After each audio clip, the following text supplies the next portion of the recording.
ما شاء الله عليك مسرع ها. انزل بس يمكن اسالك سؤال. على طول. تعال هنا لو سمحت. يا مرحبا. اي اسمك؟ الاخ اسحاق العماد. حيك يا اسحاق.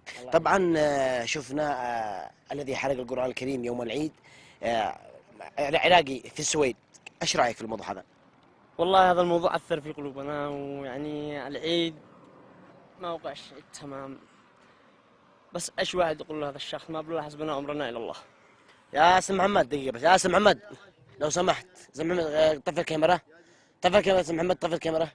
طب احنا طفينا الكاميرا يا اخي، صل على رسول الله. اللهم صل وسلم. يا اخي هذا راي شخصي، يعني هذا الراي الشخصي واحد يسوي اللي يشتي. ها يعني انا شيء اعلمه ايش يتكلم. هذا راي شخصي، يحرق القرآن، يسوي اللي يشتي، هذا راي شخصي. تسمعني ولا لا؟ ليش نبين للناس ان هذا شيء عادي، ويسوي احد يسوي اللي يشتي يعني. ايش مالك انت دحين بتتكلم من صدق؟ اي كلام جدا الان. مالك انت هبال ولا ايش من حريه شخصيه وايش من راي شخصي؟ مالك يا حبيبي؟ هذا قرآن يجي يحرق قرآن. يا اخي بتحاسبه انت، ذاك الله موجود، الله بيحاسبه بكل حاجه، احنا ما ندخلش. شوف يا حبيبي، سمعتني ولا لا؟ انا اكلمك من جد، الله موجود. خلنا اكلمك. طب ما بعد يدك. حريه شخصيه مش بحق القرآن. حريه شخصيه قد يكفينا اللي بيتحولوا لنسوان بيتحولوا هذا خليهم، وبالرغم انه هذا ما يصلح، بس خليهم في حالهم ان شاء الله يتحول لا كلب. يا اخي انا معي الموضوع يحول ما يتحول، يعني اكلمك على موضوعنا حق اليوم. انا بنفتح تسجيل الكاميرا وبنبدا نتكلم انا وانت تبدا اسمع يا حبيبي، اسمع هدا لا تمد يدك. اسمع انا اكلم. لو سمحت انا اذا بين اكلمك تقول له حاضر، خلاص نزلت تصور معي، خلاص كمل الحلقه معي. ايش من حاضر؟ تمام خلينا نبدا تصوير ونبدا نشتغل. شيء بلطحك يا اخي هذا راي حر، يا اخي الرجال حر يفعل يشتي. هناك في السويد عندهم الحريه الشخصيه، الحريه يسوي اللي يشتي يسوي، احنا ما نحاسبش. اسمع اسمع احنا بنصور اسمع انت احنا بنصور زي ما الكاميرا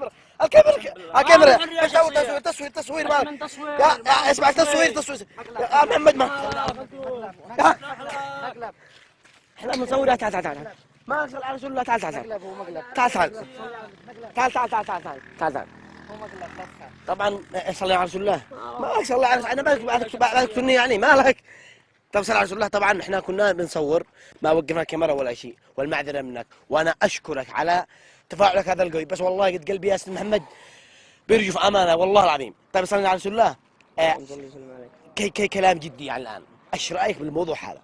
يعني قلبك الله ايش راينا؟ يعني القرآن الكريم حاجة مقدسة عندنا المسلمين، للعرب كامل، يعني مش للعرب كامل، للمسلمين عامة. يجي يحرق القرآن الكريم، أنت تقولوا هذه حرية شخصية، حرية تمام شخصية، بس مش بهذه الحاجات. أنت تقول أي حاسب أرحم الراحمين، تمام أي حاسب أرحم الراحمين، بس إحنا لازم علينا نقوم بهذا الشيء، يعني نتكلم بهذا الحاجات. أنا أشكرك، وهذه بصراحة فزعة اليمنيين، مش لا فزعة اليمنيين، ولكن هذا كلام الله سبحانه وتعالى وكتاب الله سبحانه وتعالى، ولا يمكن إن إحنا نسوي هذا الشيء، حتى لو كان يمكن لو كان كافر ما يسويهاش.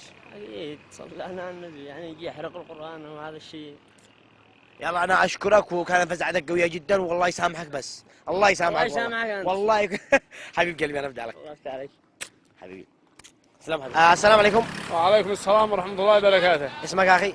آدم. يا آدم الله يعطيك العافية. طب احنا سمعنا إن في شاب عراقي عايش في السويد حرق القرآن الكريم يوم العيد، كيف شوف أنت هذا الموضوع؟ هذا شيطان أخرس، وبعدها ما يأثروا على القرآن. الله نزل القرآن كما قال في كتابه الحكيم: إنا أنزلنا القرآن وإنا له لحافظون. ما يأثرش على القرآن، هؤلاء كلهم شياطين. طيب بس صلى على رسول الله. يا سي محمد طفي الكاميرا لو سمحت، طفي الكاميرا يا أخي الله يرضى عليك. اسمعني تمام، ما اختلفناش انا وانت هذا الكلام، بس انا شيء تقول اللي قاعد اكلمك انا عليه، لا تدش كلام ثاني. اسمعني الان، هم هذا الشيء هو راي شخصي، الراي الشخصي واحد يسوي اللي يشتي، يعني في السويد هذا عندهم راي شخصي يسوي اللي يشتي. كيف تشوف انت؟ انا اشوف انه عادي يسوي اللي يشتي. حوله صلي عليك يا ما يصلي يسوي كيف ما يشتي، هذا هو كتاب الله، واحنا ننظر وانت قاعدك معاهم. يا اخي هذا راي شخصي، راي شخصي عادي يسوي اللي يشتي. انت عادك بتأيدتم كيف يسوي الذي يشتي، هكذا بتأيدوهم بدل ما تنهوهم. يا اخي الله يرضى، يا اخي اسمعني تفهمني ولا لا؟ يا أخي اقول لك انا معيد لهم لفلف حقك الكاميرا. يا اخي اسمع انت صاحب البلد صح؟ انا صاحب البلد. طب اسمعني الله يرضى. انتم مؤيد لهم مجانين وما لكم. قال لك لف الكاميرات اسمع لك عي منها انا عاد انتم سعموهم شياطين. اعوذ بالله من الشيطان. تعال صل على النبي صلى الله عليه وسلم. يا اخي صلوا على كتاب الله يا أخي. كلام الله، وانتم عاد انتم تجوا يعني في هذا الحاجة وتأيدوا اللي هطوا النصارى على هذا الكلام. طب صل على رسول الله. يا رجال صل على رسول الله. ما عاد صلى على رسول على يدك مجانين وما لكم يا اخي. احنا بنصور الكاميرا الخفيه، طبعا احنا بنصور معك الكاميرا الخفيه، طبعا احنا ما وقفنا الكاميرا ولا شيء. وانا اشكرك على تفاعلك معنا على قناه فزعه يماني، القناه الاولى في نشر هذه المواضيع الهادفه وغيرها من المواضيع. الله يعطيك العافيه وانا اشكرك شكرا لك. الشكر حبيب قلبي الله يحفظك. المعذره منك.